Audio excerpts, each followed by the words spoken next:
Alright, hello everyone. So this is my video on the Nintendo Wii and its launch in 2006. So the case is about how Nintendo positioned the launch of the Wii in relation to segmentation, targeting and positioning strategies in relation to other 7th gen consoles on the market.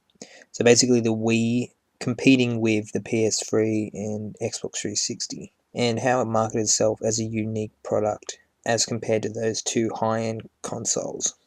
In particular, how the Wii was able to position itself with its intuitive controller as compared to the more complicated controllers of the PS3 and Xbox 360.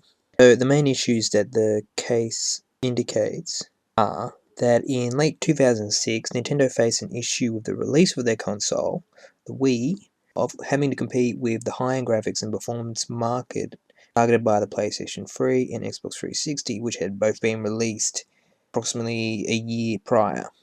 And they realized that they couldn't compete in the market with these two consoles because it would have meant that there is three consoles all competing for the same customers. So Nintendo needed to position itself differently and potentially target a different market.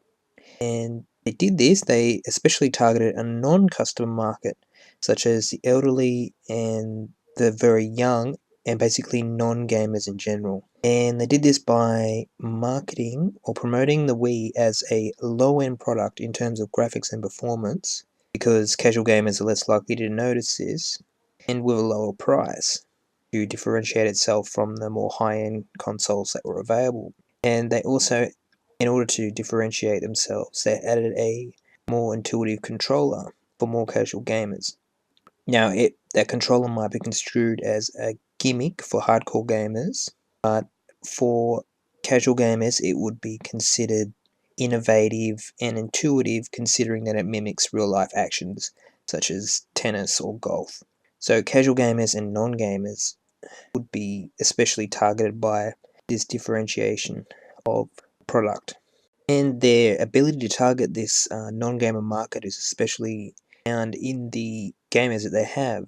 Apparently they have gamers ranging from 3 years old to 103, including the Queen, who used the Wii, actually compared to the Xbox 360 and PS3, which would target the more core gamer segment at all 18 to 35-year-olds. I mocked up a tree diagram for the Wii, going from macro, meso, micro, so broad, medium, and to very narrow definition.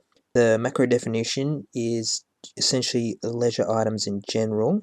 They can be electronic or non-electronic, basically anything that people buy or perform, such as sports or physical activities that they might spend money on. For macro, the leisure items represent anything that can be bought with disposable income, inside or outside of the home. Moving into the meso, so the middle, we have all the actual leisure items that are electronic. So that could include consoles, movies, phone or PC, and basically anything that can be performed on them that's leisure based. That includes watching movies or playing games on your PC, phone, console. And this is quite a large market where many industries are actually competing. Phone games are actually competing with console and PC, even though the graphics is a lot simpler. The meso represents the disposable income that would be spent on electronic leisure items. Moving to the micro, we have the actual consoles themselves and the details that people would pay attention to when choosing a console, such as high-end graphics, which is the PS3, PlayStation 3 and Xbox 360, or low-end graphics, which would be their previous generation consoles, such as the Xbox and PlayStation 2. And then you'd have the detached market, which is Wii with the controller setup, an alternative controller to the more mainstream platforms. And this is how, so Wii is the controller setup, a more intuitive and simpler controller. Moving to macro trends that might influence the industry, the three major ones would be economic. The willingness of people to spend their disposable income on leisure items is in part based on the health of the economy. In times of economic prosperity, people are more likely to spend on leisure items such as consoles, including the Wii, and obviously in times of economic downturn, people are more likely to spend on leisure items such as movies, phone, or PC. And this is how, so Wii is the controller setup, a more intuitive and simpler controller. Moving to macro trends that might influence the industry, the willingness of people to spend their disposable income on leisure items is in part based on the health of the economy. In times of economic prosperity, people are more likely to spend on leisure items such as consoles, including the Wii, and obviously in times of economic downturn, people are less likely to have to spend their income. Then next is a socio-cultural. Newer technologies can suffer from a lag of consumer acceptance or interest, and this is especially relevant to the Nintendo Wii and its controller, which is particularly new and before this unknown, and this will also affect other Nintendo products as well, such as the multiple screens that are on the Nintendo DS. So Nintendo has to be aware of the lag in uptake from consumers as they become more familiar with the new devices. And the third macro trend will be technological. The changes in technology, in particularly newer generations of consoles, requires a commensurate increase in software development and therefore higher investment and costs from developers. So if a console hasn't been sold well, it's unlikely for developers to invest in that console and develop games particularly for it. This is especially relevant to the Wii, which is, due to its unique controller setup, in particular requires the designing of a game that makes full use of its controller, as compared to the PlayStation 3 and Xbox 360, where it's really more interchangeable and you can play any game really on them. So the developers must have faith in the console themselves. They must be sold on its selling potential. And lastly, to make a key recommendation in relation to the firm's marketing operations. So basically, as a little fact, Nintendo failed to make considerable sales with their replacement to the Wii, which was the Wii U, due to basically poor marketing of the console. They never clearly detailed whether it was a new console and what use it had to the consumer. In fact, many gamers didn't realize that it was actually being developed and released, as Nintendo hoped to rely on word of mouth rather than actual advertising, especially expecting people to invite friends over and play the new console together.